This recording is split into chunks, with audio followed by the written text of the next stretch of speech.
میں براہ راست عمران اور تحریک انتشار کی قیادت سے مخاطب ہوں۔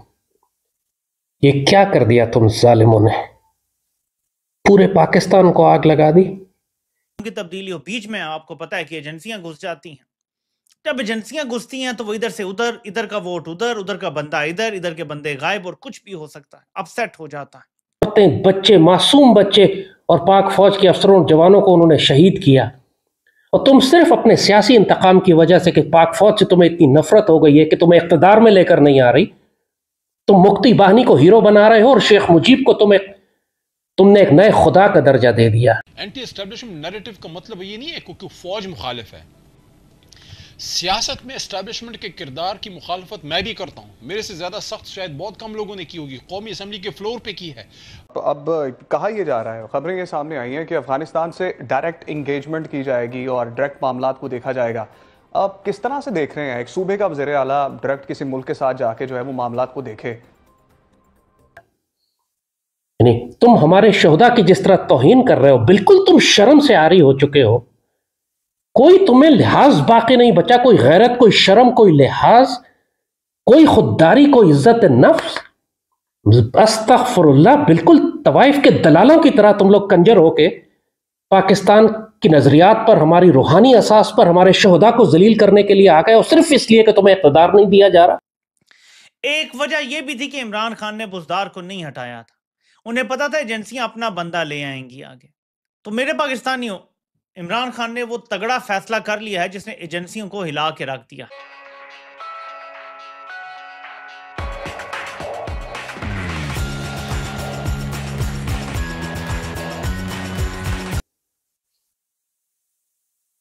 اللہ سے ڈرو کہ تمہارا بہت برا حشر ہوگا پھر۔ یہ نہیں کوئی پاک فوج تمہیں مارے گی یا تم پر قانون نافذ کیا جائے گا، تم لوگ بدترین ذلیل کیے جاؤ کہ دنیا و آخرت میں پاکستان کے خلاف اس طرح کی جنگ کرنے کی وجہ سے۔ یہ اللہ کاٹل قانون ہے، یہ پاک سرزمین ہے، اس کو تم ذلیل نہیں کر سکتے، اس پاک فوج پر تم حملے نہیں کر سکتے، ورنہ تم جہنم کے کتوں خوارج کے ساتھ کھڑے ہوگے۔ اور ہوا بھی یہی کہ خوارج نے اعلان کر دیا کہ ہم نے تحریک انتشار کی صفوں میں شامل ہو کر بھرپور فائدہ اٹھایا اور پاکستان کو شدید نقصان پہنچایا۔ یہ فساد شروع تم لوگوں نے کیا، تم لوگوں نے فوج کی تنصیبات کے اوپر تمام ریکارڈنگز موجود ہیں، تمام ویڈیوز موجود ہیں، تم لوگوں نے اس جنگ کا آغاز کیا، اور پھر تمہاری صفوں میں پاکستان کا ہر دشمن شامل ہوا جا کے۔ اب تم مکر نہیں سکتے کہ ہم نے نہیں کیا، یہ سب فوج کرا رہی تھی، ہمارا کوئی تعلق نہیں تھا۔ قانون کا پورا زور تب تمہارے اوپر آئے گا ہی، لیکن پاکستان سے پیار کرنے والے پیٹریوٹس کی جانب سے ہم تمہیں پیغام دے رہے ہیں کہ تمہیں ہم نے بہت کھلا چھوڑ دیا کہ تمہارا جب دل چاہتا ہے فوج کے آگے کھڑے ہو کر ذلیل کرتے رہتے ہو، تمہیں کسی نے روکا نہیں ابھی تک۔ لیکن اب پاکستان سے پیار کرنے والے سویلینز تمہارے راستے میں کھڑے ہوں گے۔ پاک فوج کو ہم تمہارے سامنے نہیں لائیں گے، ضرورت ہی نہیں، ہم لوگ ہیں یہاں پر۔ میں کبھی کسی جلسے جلوس میں نہیں گیا، لیکن اب اگر تم لوگ آ کے پاک فوج کے سامنے کھڑے ہو گئے، پھر مجھے سب سے پہلے تم سامنے کھڑے ہوئے پاؤ گے، پہلے مجھ سے گزرو گے، پھر پاک فوج تک جاؤ گے۔ اس طرح کے اب ہزاروں لوگ ہم نکالیں گے سڑکوں پہ تمہارے خلاف۔ آؤ پھر پہلے ہم سے لڑو، فیس ٹو فیس ہم سے بات کرو۔ تم فوج کی جوانوں کے سامنے کھڑے ہو کے ان کو کارگل کا اور ایسٹ پاکستان کا تانا دیتے ہو نا، ذرا ہمارے سامنے دے کے دکھاؤ وہ تانے، تمہارے دانت نہ توڑ دیں ہم۔ پھر فوجیوں تک تو بات جائے گی ہی نہیں، فوج کو تو ضرورت ہی نہیں تم سے ڈیل کرنے کی، ہم ہیں انشاءاللہ ڈیل کرنے کے لیے، ہم سویلینز ہیں، لہذا تم ہمیں فوج کا تانا بھی نہیں مار سکو گے۔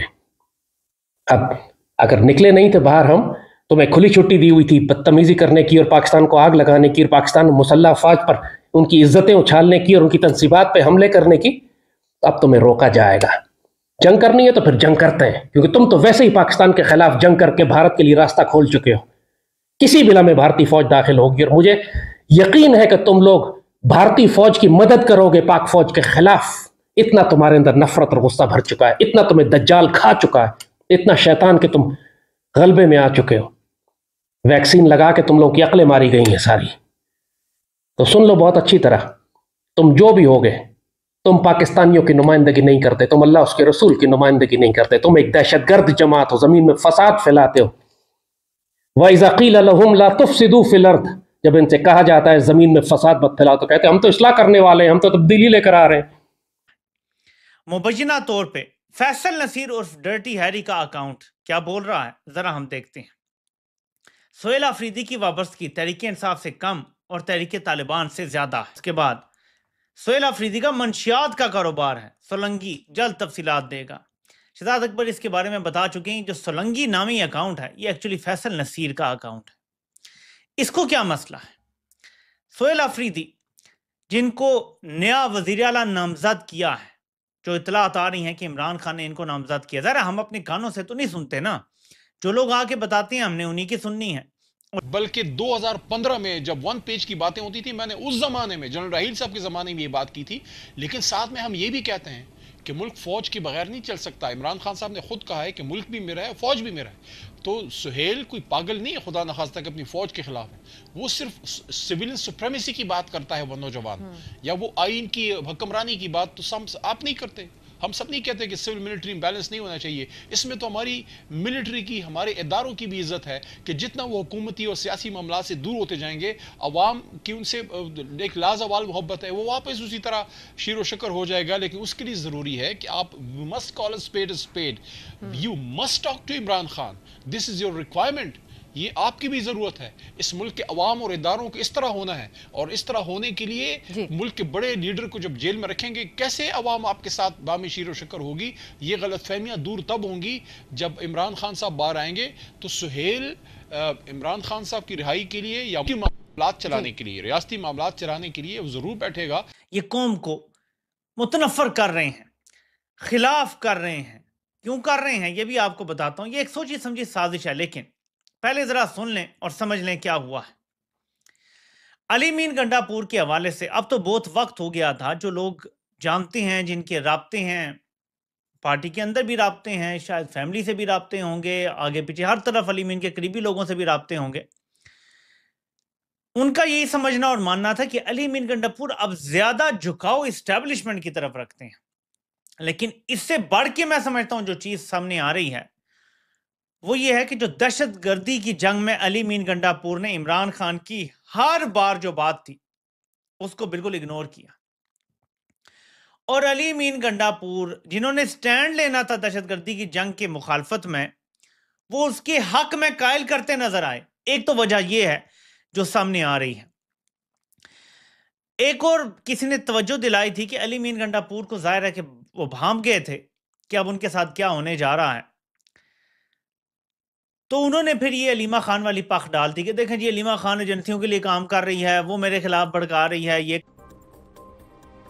دیکھیں یہ تو کوئی ہے نہیں، پاکستان کے آئین میں بھی یہ نہیں ہے، اور صوبے کا جو معاملات ہیں وہ کوئی انٹرنیشنل افیئرز میں تو بات ہو نہیں سکتی، اور اس سے پہلے کوئی ٹریڈیشن بھی ایسی نہیں ہے، اور یہ ہونا بھی نہیں چاہیے تھا۔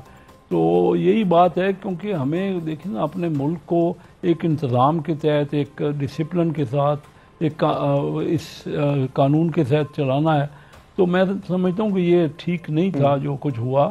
اور باقی ویسے تو افغانستان سے ہماری ڈائریکٹ پاکستان کی بات ہو رہی ہے، وایا روس بھی اس میں شامل ہے، چائنا بھی شامل ہے، ایران بھی شامل ہے، تو 5 ملکی کانفرنسز ہو رہی ہیں، روس میں ہو رہی ہے، چائنا میں ہو رہی ہے، چائنا والے خود آ کے افغانستان میں بھی بات چیت ہوتی رہی ہے۔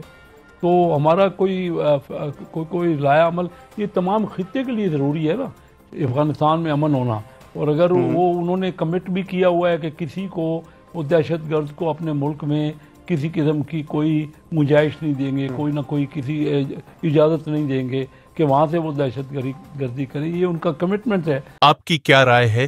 کمنٹ کریں اور شیئر کریں۔ یدی آپ چینل پر نئے ہیں تو چینل کو سبسکرائب کریں۔ ویڈیو پسند آئے تو لائک، کمنٹ، شیئر کریں۔ جے ہند، وندے ماترم۔